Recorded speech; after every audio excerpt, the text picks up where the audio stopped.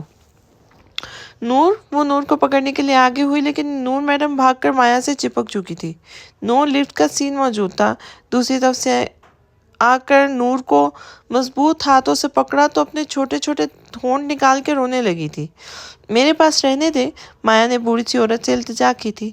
Madam سر کا حکم نہیں ہے، نور کو گود میں اٹھائے ہوئے بولی اور اپنا ہاتھ مایا کی طرف کر کے رو رہی تھی۔ شاید وہ بھی التجا کر رہی تھی اسے پکڑنے کی۔ سر کون ہوتے ہیں بتانے والے؟ جب اس نے آنا ہوا تو لے جانا۔ مخلص مشورے سے نوازا گیا تھا۔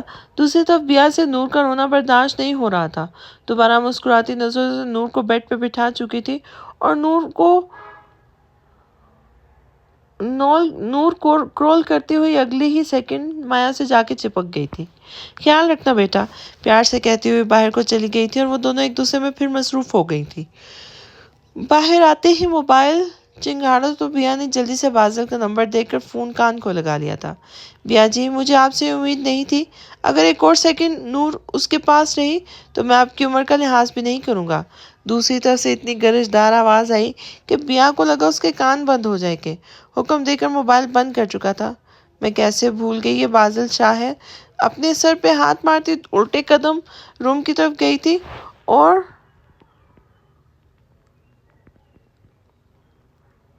دونوں کی سنے بغیر نور کو لیے باہر آ گئی تھی۔ باہر سے ہی مایا کا روم لاک کر دیا تھا، البتہ نور کا رونا پورے لاؤنج میں گونج رہا تھا۔ لڑکی غائب کیسے ہو سکتی ہے؟ ابھی کل ہی تو اسے دوبارہ فلائٹ میں دیکھا گیا تھا۔ حنان مغل اپنے سر پہ ہاتھ مارتا ہوا بولا۔ اس کا بس نہیں چل رہا تھا کہ ساری دنیا درہم بھرم کر دے۔ سر، ایک اسسٹنٹ بھی نہیں ہے وہاں، اس کی اسسٹنٹ بھی نہیں ہے وہاں۔ ایک اور بری خبر اس کے کانوں میں گونجی تھی۔ میں تم سب کو مار دوں گا جب وہ فرار ہو جائیں۔ تم کون سا مجرا دیکھ رہے تھے؟ جب وہ فرار ہوئی تب تم کون سا مجرا دیکھ رہے تھے؟ اپنے گن کا نشانہ سامنے کھڑے 4 لوگوں کی طرف بار بار کرتے ہوئے کہا تھا۔ لیکن سر، وہ لڑکا زخمی حالت میں اپنے گھر میں آیا ہے جو پرسوں پارٹی میں لڑکی کے ساتھ موجود تھا، ان میں سے ایک بولا تھا۔ ابھی بھی اس کی نظر نیچے ہی تھی۔ تو کس چیز کا انتظار کر رہے ہو؟ جاؤ اسے شام سے پہلے سامنے لے کر آؤ ورنہ تمہاری قبر ادھر ہی بنا دوں گا۔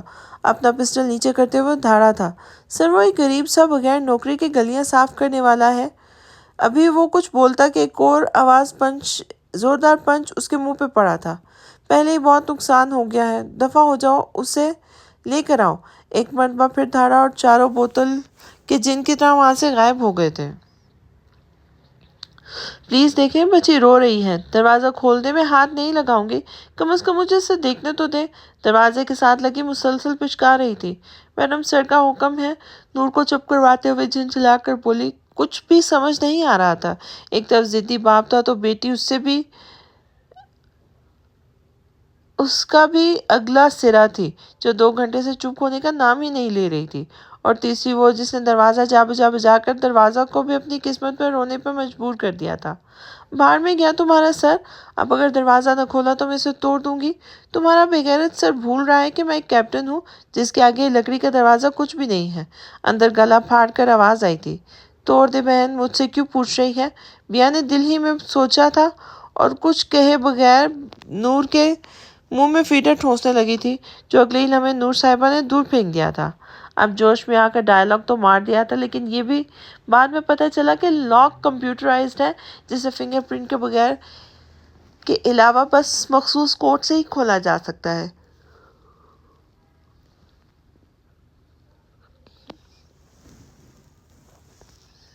3 بار کوڈ لگا کر دوبارہ کوڈ لگنے کا آپشن ختم ہو گیا تھا اور سارے کمرے سے عجیب عجیب سی ٹون ٹون کی آوازیں آنے لگ گئی تھیں۔ آفس میں بیٹھے بازل کا بس نہیں چل رہا تھا کہ کوئی ادھر سے چیزیں اٹھا کر اس بددماغ لڑکی کو دے مارے، جس نے چند گھنٹوں میں اس سے اپنے فیصلے کو غلط ہونے کی یقین دہانی کروائی تھی۔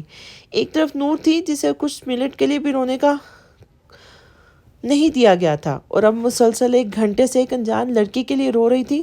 بیا جی، کھول دے دروازہ اس پاگل لڑکی کو، موبائل کو کان سے لگا کر بولا تھا۔ مایا شیخ، تمہارا انتظام تو کرنا ہی پڑے گا، زور سے ہاتھ ٹیبل پر مارا تھا۔ سارے جہان کی خوشیاں ایک طرف اور بازل شاہ کا ہار ماننا ایک طرف۔ اس خوشی میں بیا کا دیا ہوا سوٹ زیب تن کیا اور اب نور کو سلا کر اسی کمرے میں واپس آئی تھی جس میں اسے صبح سے ایک قسم کا قید ہی کیا گیا تھا۔ اب کوئی بہانہ بنا کر نوین اور مہک سے ملنے کا سوچ ہی رہی تھی، جو پتہ نہیں کس حال میں ہوگا۔ اس ظالم بازل نے اس کے ساتھ کیا کیا ہوگا۔ ابھی شیشے کے سامنے کھڑی اپنی تیاری کو ایک مکمل نظر ڈالی تو دروازہ کھلنے کی آواز پر واپس پلٹی تھی اور وہ مکمل وجاہت رکھنے والا انسان دوبارہ دروازہ بند کر کے اس کے قریب آیا تھا۔ مایا کی چھٹی حس نے اسے کچھ غلط ہونے کی نشاندہی کی تو اس نے آگے بڑھتے ہوئے قدم دیکھ کر 2 قدم پیچھے ہوئی تھی۔ رات کا وقت تھا اور یوں بازل اس کے کمرے میں آنا بالکل غلط ہونے کا اندیشہ تھا۔ اپنے خوش حلق کو ترک کرتی ہوئی اب خود 1 قدم آگے ہوئی تھی۔ میری تمام تر شرائط یاد ہے بازل شاہ، یہ پھر بھول گئے ہو جو اس وقت میں کمرے میں منہ اٹھا کے چلے آئے ہو؟ شاہ نے بے نیازی سے اپنے کندھے پر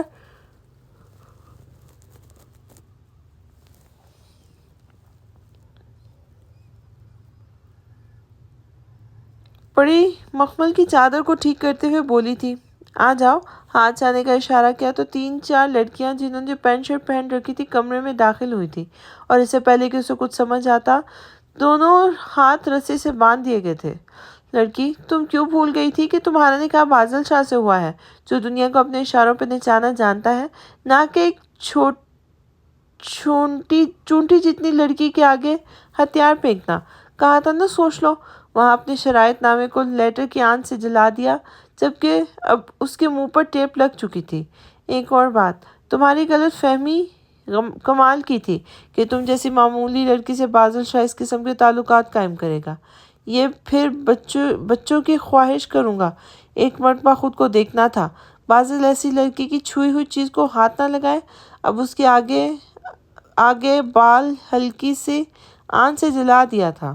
آگے آتے بال کو ہلکی سی آنچ سے جلا دیا تھا اور دوسری طرف تو حیرتوں کے پہاڑ ٹوٹ گئے تھے۔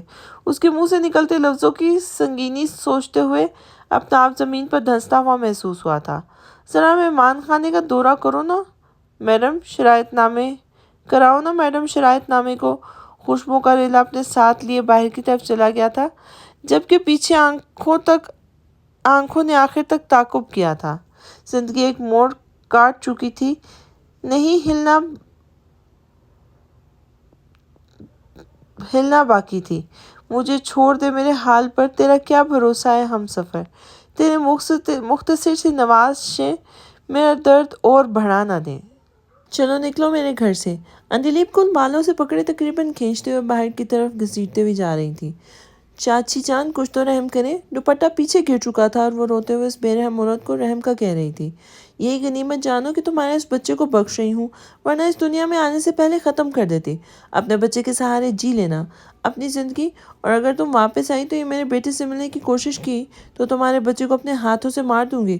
اور مت بھولنا یہ میرا پہلا قتل ہوگا، اس لیے گھر کے لیے یہ جان بھی لے چکی ہوں۔ یہ مت سوچنا کہ میرا پہلا قتل ہوگا، اس گھر کے لیے جان لے چکی ہوں، ایک جان لے چکی ہوں اور آگے لینا جانتی ہوں۔